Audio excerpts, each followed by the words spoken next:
이제 오늘 사사기 19장을 좀 전체를 다루려고 합니다.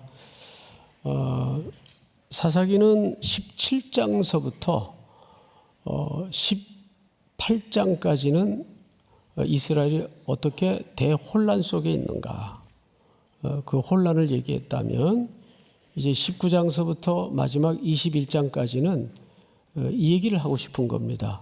인간이 어떻게까지 악해질 수 있는가, 어떻게까지 절망적인 존재가 될 수 있는가를 담고 있는데, 그 기록 자체가 이야기의 목적이 아니에요.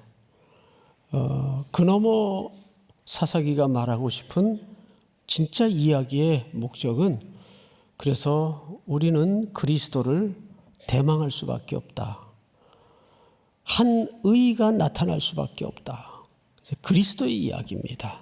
그런 시선으로 사사기를 볼 수 있어야 되겠습니다. 자, 그러면 이제 1절서부터 한번 볼까요? 19장 1절. 오늘은 가능하면 19장 전체를 다루려고 합니다. 이스라엘의 왕이 없을 그때에, 왕이 없다는 말은 정치적 왕을 얘기하는 것이 아니고 하나님의 부재, 하나님의 부재를 얘기하는 겁니다. 하나님이 이스라엘에 틀림없는 왕이셨으나 백성들이 단 한 번도 하나님을 옳게 왕 대접하지 않았던 하나님의 통치의 부재. 자, 그 부재는 뭘로 시작이 되었는가를 한번 보실까요? 에브라임 산지 구석에 거류하는 어떤 레위 사람이 유다 베들레헴에서 첩을 맞이하였더니 첩을 맞이했어요. 누가? 레위 사람이. 그러면 레위 사람은 도대체 성경에서 어떤 직무로 자리매김되어진 인물인가를 한번 볼 필요가 있는데, 우리 신명기 33장을 좀 볼까요? 신명기 33장. 레위에 대하여는 일러스되 주의 둠밈과 우림이 주의 경건한 자에게 있도다. 자, 레위를 성경은 주의 경건한 자로 설명합니다. 맞죠? 주께서 그를 마사에서 시험하시고 무리바 물가에서 그와 다투셨도다. 다음 절.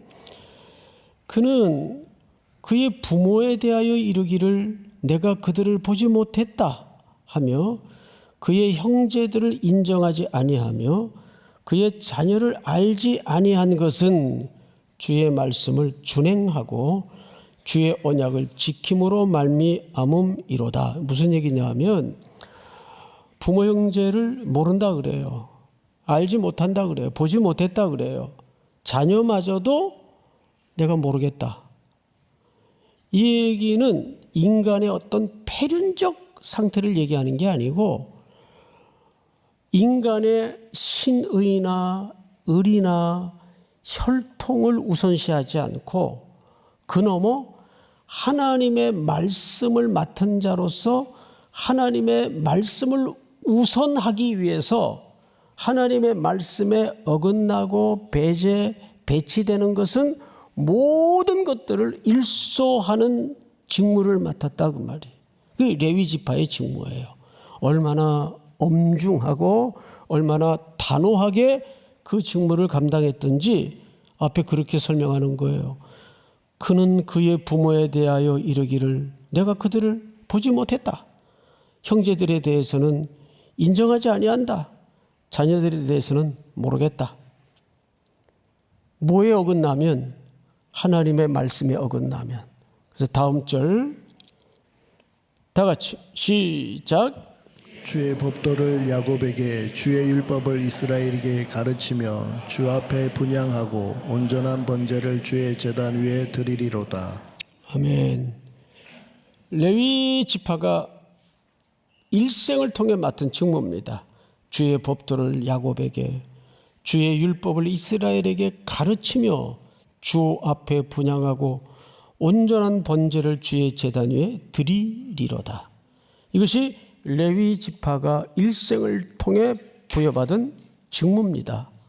자, 그런데 오늘 사사기에서 만나는 한 레위 사람은 율법의 수호자여 언약을 지켜야 되는 선봉에 세워진 자가 선봉에 세워져서 계속 그 언약을 파괴하고 있어요. 이 시대가 사사시대예요. 여러분, 사사시대의 배경으로 한 책이 또 하나 있습니다. 사무엘 상하입니다. 여러분, 사무엘 상하 첫 구절이 어떻게 시작되는지 아세요? 띄워주세요. 우리 목사님 한번 읽어주실까요? 에브라임 산지 라마다임 소빔에 에브라임 사람 엘가나라 하는 사람이 있었으니 그는 여로함의 아들이요 엘리후의 손자요 도후의 증손이요 숲의 현손이더라. 이 큰 책의 첫머리가 낯선 족보 하나가 등장을 합니다. 누구의 족보인가 하면 에브라임 사람 엘가나라 하는 사람의 족보예요. 엘가나는 누구의 남편이 되냐 하면 사무엘의 아버지요 한나의 남편이 되는 인물입니다. 자, 그런데 이 족보를 구속사적으로 다시 설명한 책이 역대기라는 책이 있습니다. 그 역대기에 보면 이 족보에 대해서 해설을 해놨어요. 세 가지로. 첫째, 레위 지파예요. 두 번째, 당연히 제사장이겠죠. 그 중에서도 너 찍어가지고 찬양과 음악에 소질이 있는 사람을 뽑아요. 당신들은 성소에서 하나님을 예배하는 예배 시에 하나님의 성호를 노래하는 찬양대원으로 평생을 살아주십시오. 어마어마한 영광이에요. 그러니까 삼중직 직무를 맡은 가문입니다. 레위 지파요, 제사장이요, 찬양대원이에요. 이걸 이제 흔히 우리네 쓰는 말로 성골이라고 하죠. 그러니까 할아버지가 순교자고 그 아버지가 장로님이고 그 아들이 또 이 종의 길을 걷기 위해서 저 양지 총신신학대학원에 지금 수련을 하고 있는 뭐 그 정도 이상의 집안이에요. 그런데 문맥을 따라서 다음 구절을 보면 매우 불편한 문장이 눈에 들어옵니다. 2절, 그에게 두 아내가 있었으니. 이 감이 이렇게 확 안 들어오죠. 제가 좀 리얼하게 어감을 살려서 목사에게 세컨드가 있었으니. 웃을 이야기가 아닙니다. 장로에게 첩이 있었으니 보다 심각한 얘기예요. 근데 더 심각한 게 뭔지 아세요? 사사시대, 이 시대의 배경이. 그게 아무렇지도 않았던 시대. 그것이 아무렇지도 않았던 시대. 그게 사사시대입니다. 그 시선으로 오늘 본문을 보세요. 레위인이 뭘 맞이했어요? 첩을 맞이했어요. 그런데 그것이 그냥 일상내적인 아무렇지도 않던 시대다 그 말이에요. 뭐가 무너진 거예요? 율법의 수호자의 선봉에 세워졌던 인물이 율법을 부수고 다니는 역할로 19장 전체를 도배를 합니다. 자, 다시 오늘 본문으로 돌아가서 2절을 보시면 그 첩이 행음하고 남편을 떠나 유다 베들레헴 그의 아버지 집에 돌아가서 거기서 넉 달 동안을 지내매 그 첩이 또 행음을 했어요. 자기 집으로 가버렸어요. 근데 더 가관인 것이 3절입니다.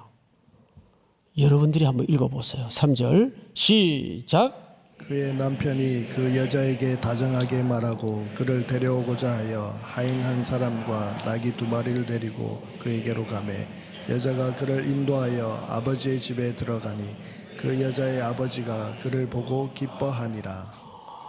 다정하게 말하여 집 떠난 첩을 다시 데려오려고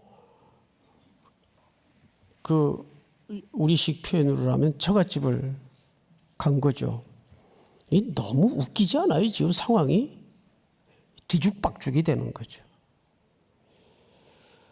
여러분, 이 첩이라는 관계는 정식 부부가 아닙니다. 관례상 그런 존재들이 역사적으로 늘 있어 왔지만은 그건 정상적인 관계가 아니에요. 이 정상적인 관계가 아닌 것을 모호한 관계라고 얘기를 합니다. 모든 문제의 발단이 어디서 일어나는지 아세요? 모호함 속에서 일어나요. 제가 가끔 여러분들에게 그런 말씀을 드려요. 신앙은 밸런스 게임이 아니다. 신앙은 all와 nothing. 전부 아니면 전무가 신앙생활의 속성입니다. 그 원초적인 그림을 어디서 만나냐 하면 우리 같은 쇳덩어리들을 대속하시고 구원하기 위해서 하나님은 자기 전 존재를 십자가에다가 걸었어요. 맞아요? 틀려요? 신앙은 올인하는 겁니다. 근데 항상 어디서 경계선에 있는 인물들이 문제를 일으켜요. 경계선에 서 있다가 어느 쪽에 내 이익이 입맛이 맞아지느냐에 따라서 쏠림 현상을 갖습니다. 뒤뚱뒤뚱거리다가 이 모호함이 이런 문제들을 만들어냅니다. 내 삶의 언저리에는 그런 모호함, 양쪽에 발을 딛고 경계인으로 살아가는 그리스도인들은 없는지를 한번 깊이 헤아려 보시기 바랍니다. 성경을 다시 보십시다. 4절. 자, 목사님 시작. 그의 장인 곧 그 여자의 아버지가 그를 머물게 하매 그가 3일 동안 그와 함께 머물며 먹고 마시며 거기서 유숙하다가. 자, 며칠을 머물렀습니까? 3일을 머물러요. 그러니까 환대가 이루어진 거예요. 지극한 환대가 이 집에서 일어납니다. 자, 그런데 5절을 보시면 넷째 날 아침에, 또 8절을 보시면 다섯째 날 아침에 계속 붙잡으니까 계속 머물러요. 뭔가 이 환대가 좀 지나치다라는 생각이 들어요.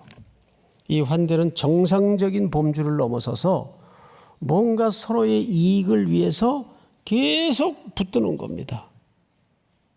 그래서 학자들은 이 장인의 딸, 이 첩이 생계형 기생이 아니었겠는가, 첩이 아니었겠는가, 필레게쉬라는 표현을 써요. 생계형 첩이 아니었겠는가, 그런 해석들도 있습니다. 자, 그런데 문제는 몇 절로 넘어가시냐 하면 7절을 한번 보세요. 7절. 그 사람이 일어나서 가고자 하되 그의 장인의 간청으로 거기서 다시 유숙하더니 다섯째 날 아침에 일찍이 일어나 떠나고자 하매 그 여자의 아버지가 이르되 청하노니 그대의 기력을 돋우고 해가 기울도록 머물라 하므로 두 사람이 함께 먹고, 그러니까 다섯째 날까지 있었어요. 9절 전체가 한번 같이 읽어볼까요? 시작. 그 사람이 첩과 하인과 더불어 일어나 떠나고자 하매 그의 장인 곧 그 여자의 아버지가 그에게 이르되 보라 이제 날이 저물어 가니 청하건대 이 밤도 유숙하라. 보라 해가 기울었느니라. 그대는 여기서 유숙하여 그대의 마음을 즐겁게 하고 내일 일찍이 그대의 길을 가서 그대의 집으로 돌아가라 하니. 그 사람이 레위 사람입니다. 계속 다시 밤을 지내고자 하지 아니하여 일어나서 떠나 여부스 맞은편에 이르렀으니 여부스는 곧 예루살렘이라. 여러분, 여부스는 곧 예루살렘이라는 말은 무슨 뜻인가 하면, 여부스는 당시 이름이 여부스였고 그 훗날 역사가 흘러서 뭐가 된 장소란 뜻입니까? 예루살렘이 된 장소라는 뜻입니다. 이때는 이방 땅이었어요. 여부스가, 또 다른 말로는 예루살렘이.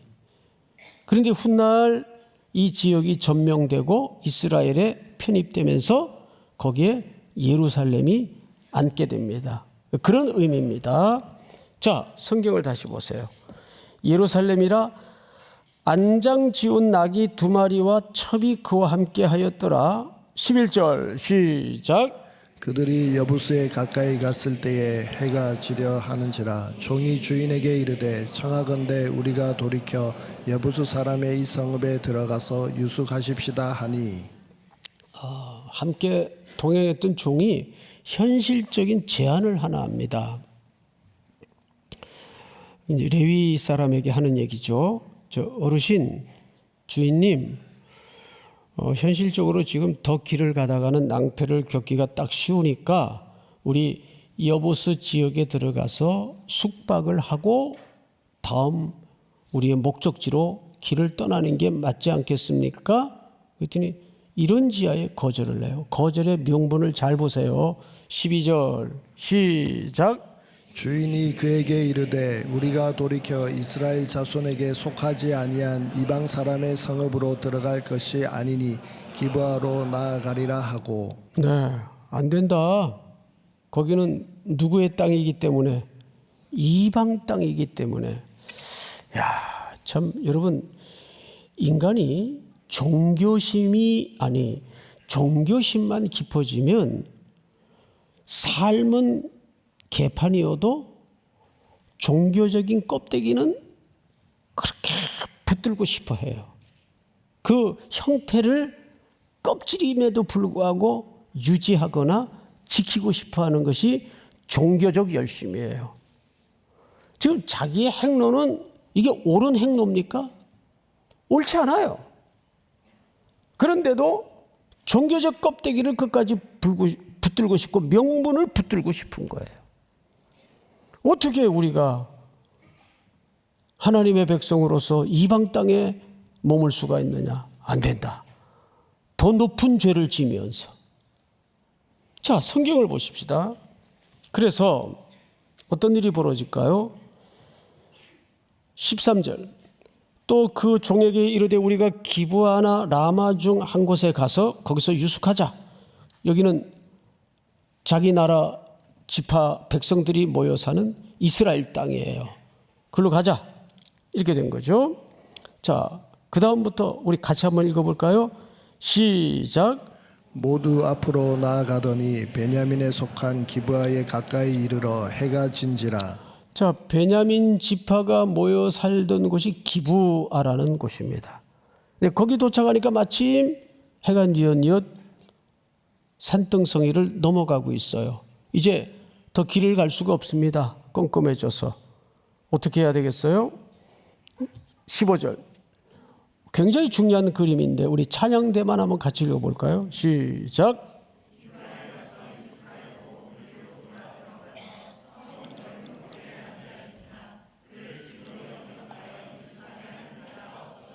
네, 사람들이 훤히 어디서든지 볼 수 있는 큰 성읍거리에 앉아 있어요. 레위 일행들이 누구도 지나가면서 다 볼 수 있는 위치에 앉아 있는데 성경은 이렇게 15절이 마무리됩니다.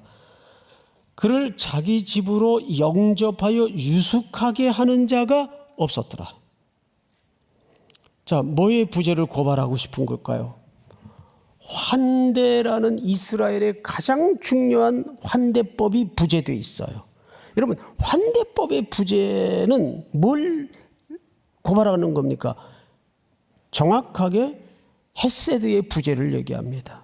환대라는 것은 고아와 과부와 나그네를 돌보도록 하는 것이 환대법입니다. 특별히 나그네 환대법은 어느 정도 이들에게 중요한 율법인가 하면 그 마을에 낯선 나그네나 행인이 들어왔는데 잠잘 곳이 없어서 노숙을 한다? 마을 전체의 수치입니다. 그래서 야곱이 노숙을 해요. 야곱이 성경에서 최초의 노숙자로 등장을 합니다. 돌을 베게 하고 산등성이에서 잠이 들었는데 뭘 뜻하는지 아세요? 아무도 야곱을 맞아줄 환대의 공간이 없었다는 얘기입니다. 그러니까 그 말은 이런 그림을 설명하는 거죠. 철저히 홀로 된 시간. 그때 누가 임재하시죠? 하나님이 그를 찾아오십니다. 하나님이 그를 환대해 주세요.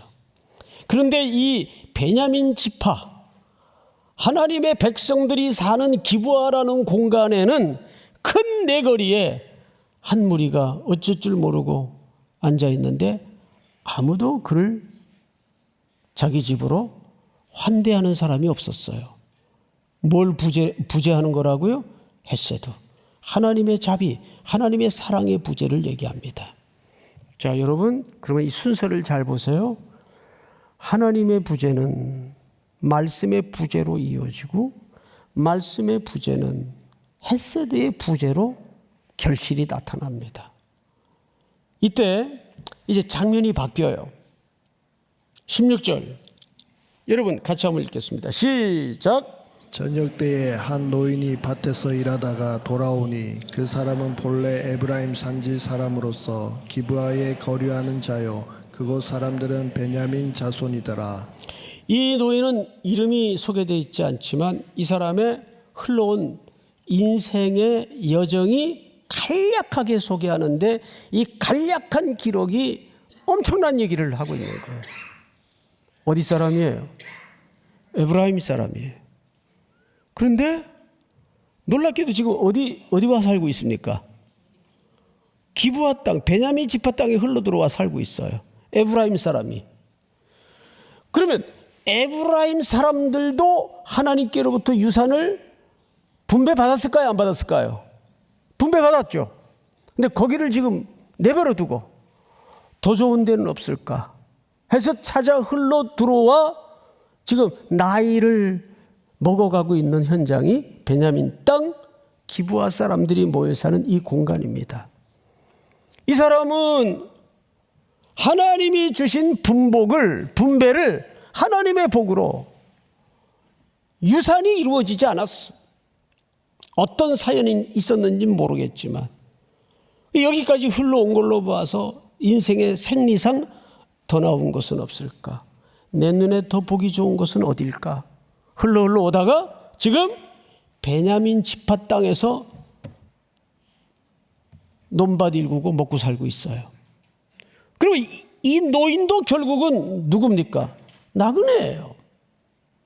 그렇죠? 이 노인도 나그네예요.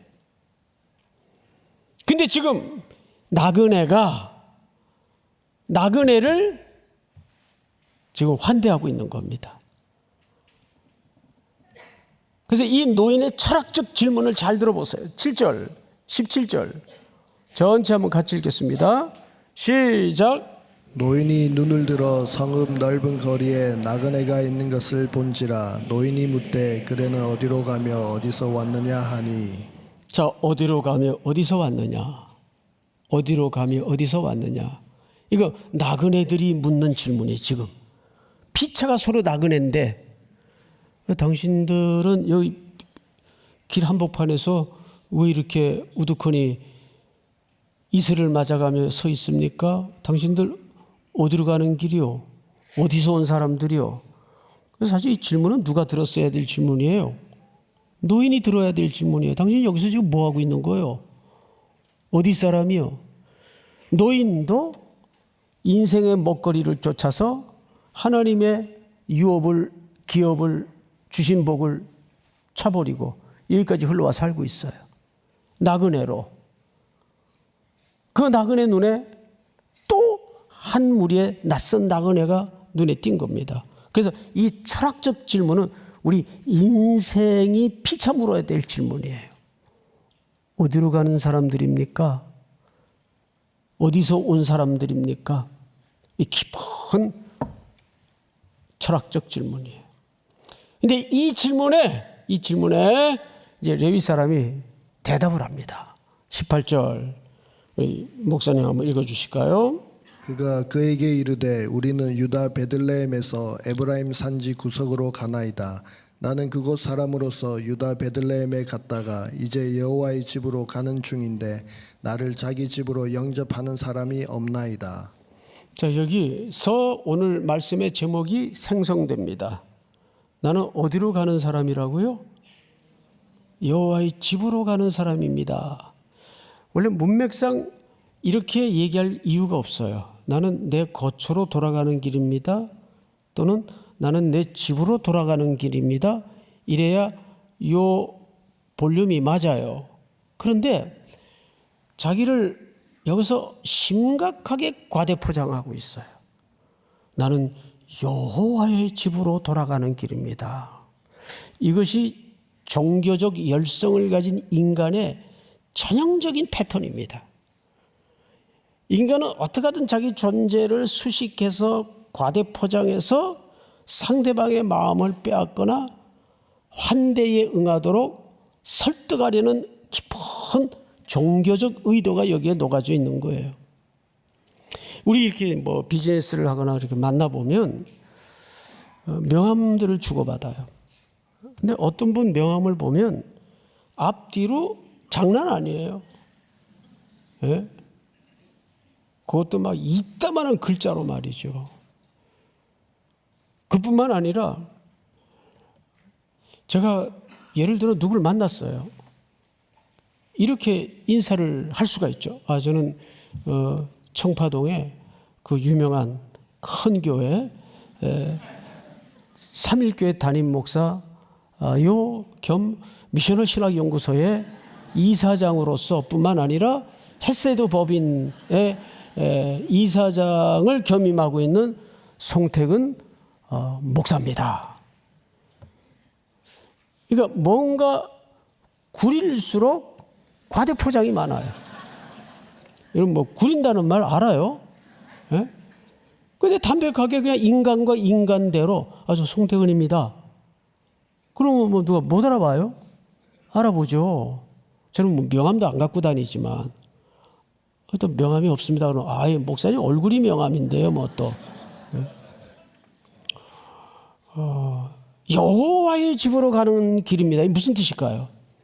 나는 하나님의 성전에 관련된 일을 하고 또 하나님의 말씀을 가르치고 이런 걸 다 내포한 자기 수식어예요.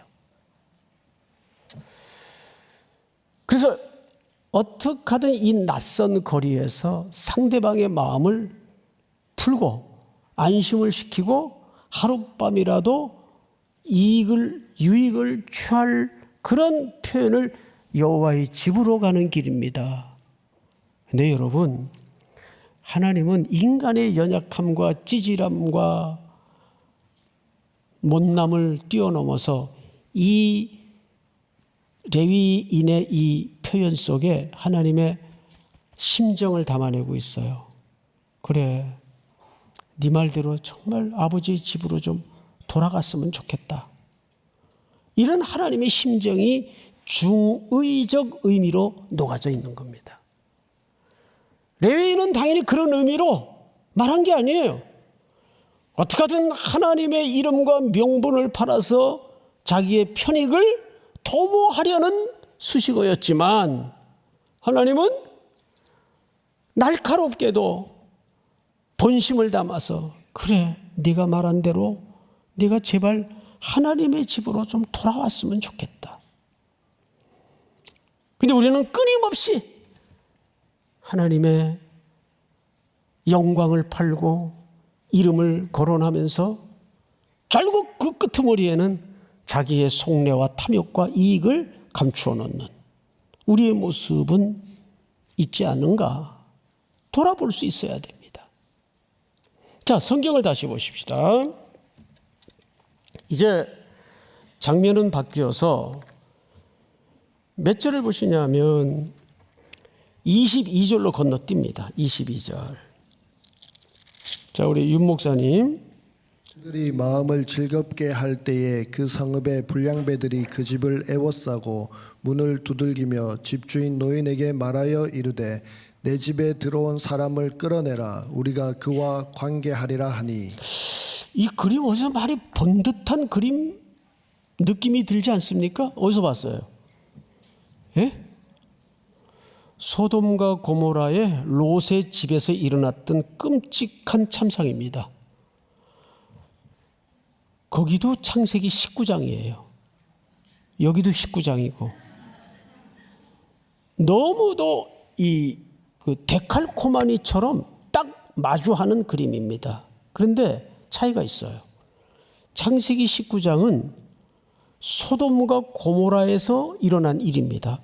이방 지역이었어요.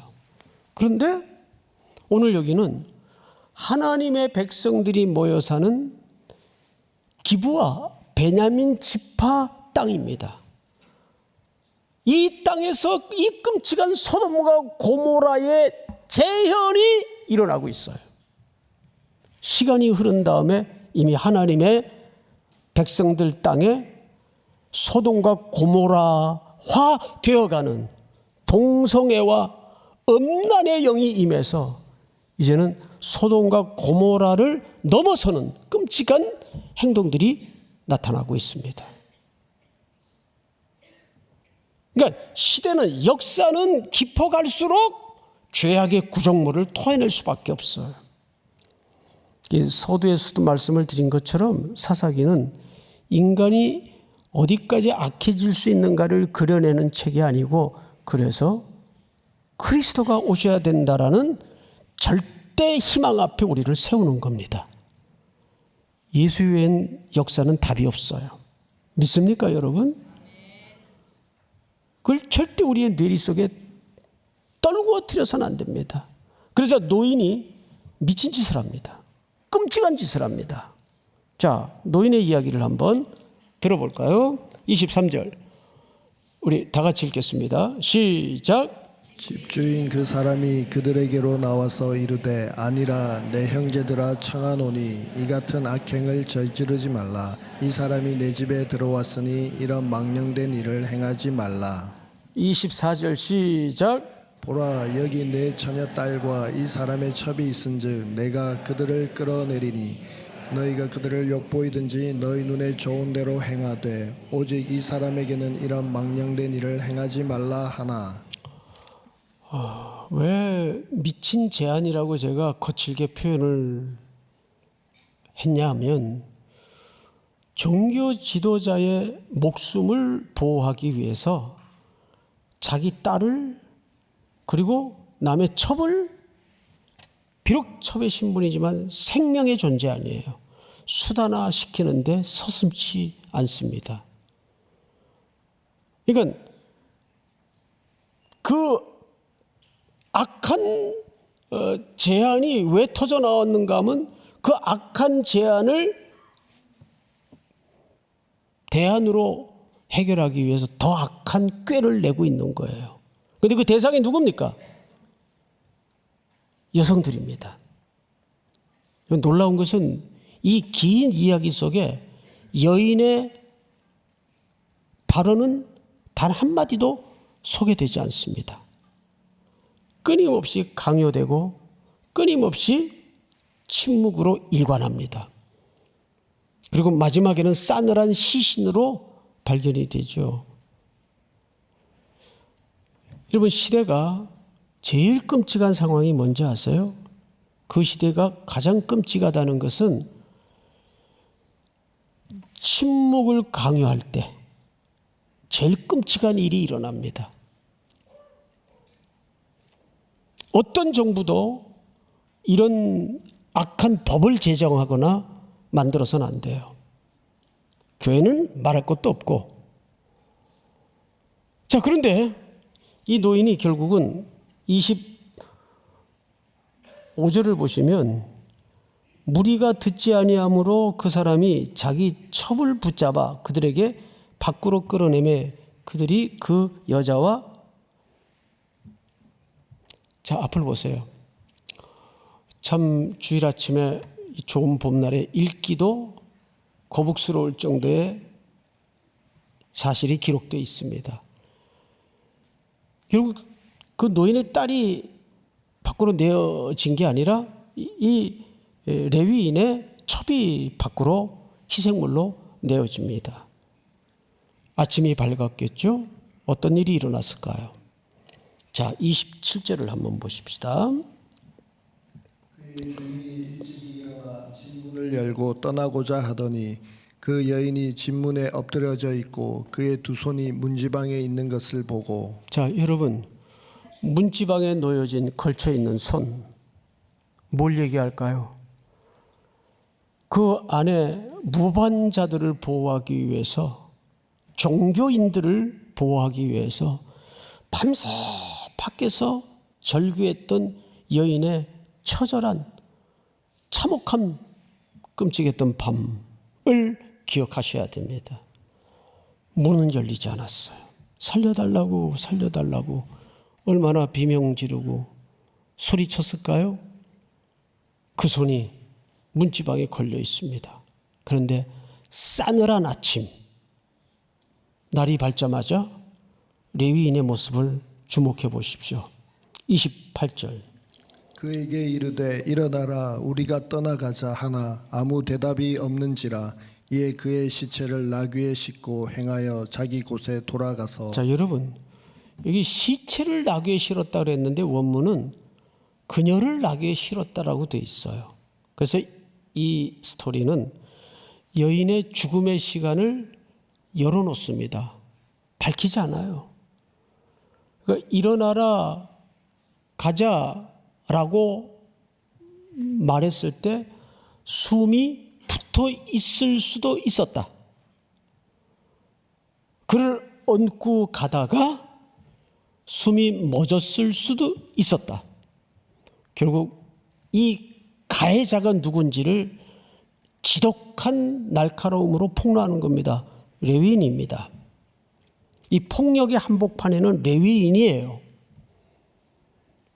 다시 언급하자면 레위인의 직무는 뭐라고요?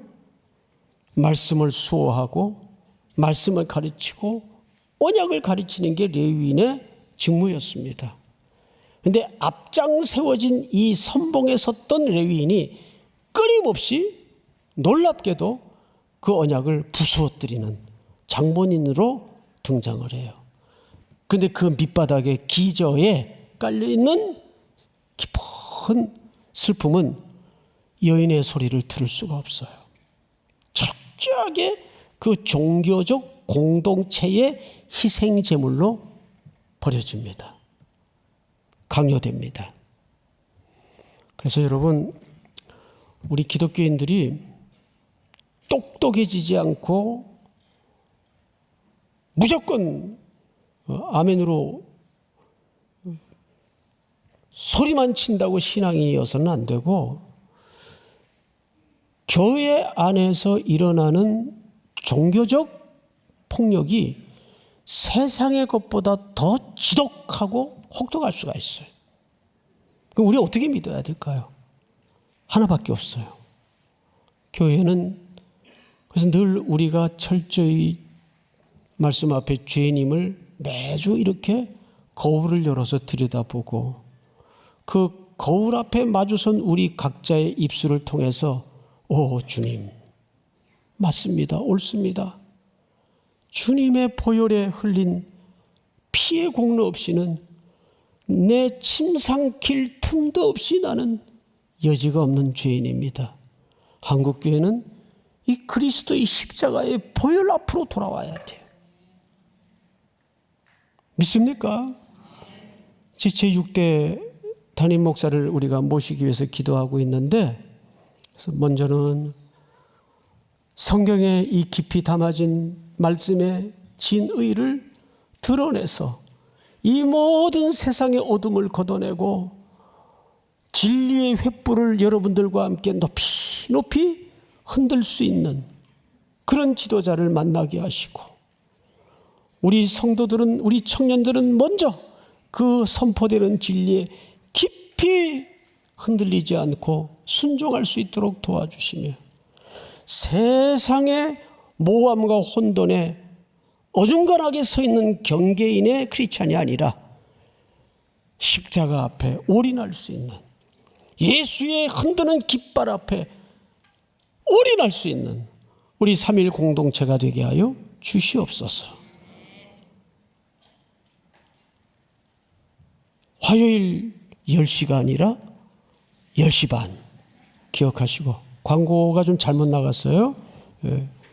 이제 마지막 6월 안에는 선한 결정이 되도록 기도해 주시고, 또 특별히 오늘은 우리 선생님들 참 기억하는 주일로서 우리가 오늘 이 자리에 있기까지는 피차 얼마나 서로에게 스승이 되어서 격려와 위로와 철을 날카롭게 하는 그런 부대낌 속에 우리가 여기까지 왔는가를 돌아보면서 우리는 사실 그리스도 외에는 참된 스승이 없고 서로에게 선생님이 되어 살아내야 됩니다.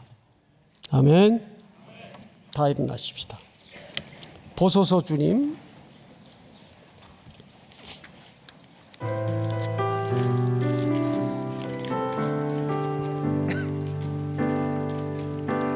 보소서 주님, 나의 마음은 선한 것 하나 없습니다.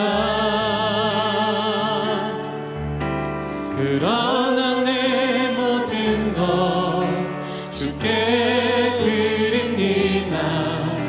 사랑으로 안으시고 날 새롭게 하소서.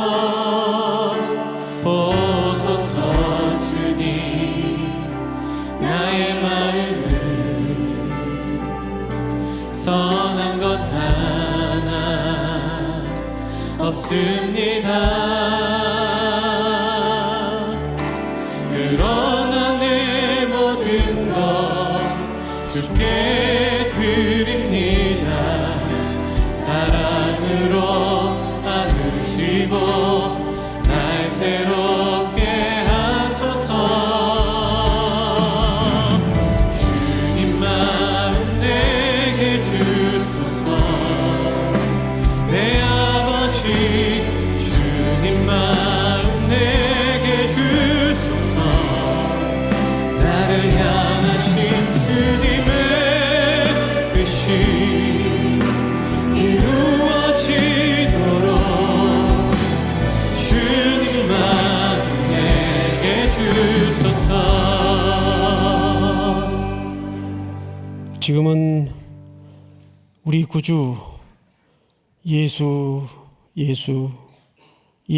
그리스도의 은혜와 하나님 독생자를 아낌없이 내어주신 우리 죄인들을 위해 올인해 주신 아버지의 이해할 수 없는 사랑과 이 놀라운 진리를 눈을 열어 깨닫게 하시고 믿어지게 하시는 성령의 교통하심이 머리 숙여 경배를 드리는 사랑하는